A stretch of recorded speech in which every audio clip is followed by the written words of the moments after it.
اخلاق زمان، اخلاق المسلمين زمان كانت هي سبب في فتح العالم مش السيف يا جماعه.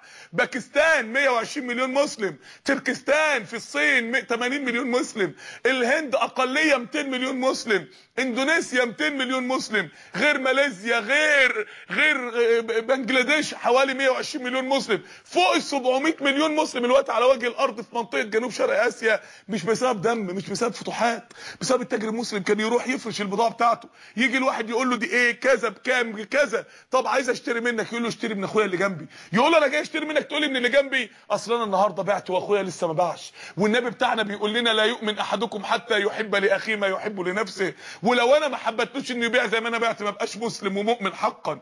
بالاخلاق دي الناس انبهرت، بدات تسال مين الناس دي ومين النبي بتاعهم، والنبي بتاعهم بيقول لهم ايه، وكانت الثمره 700 مليون مسلم بيقول لا اله الا الله بسبب الاخلاق. بسبب الاخلاق. لما الواحد كان بيتفرج على حادثه السلام 98، السفينه اللي اتحرق فيها المسلمين وبعد كده غرقوا بسبب واحد خاين، واحد غشاش، واحد ما عندوش دين ولا ضمير.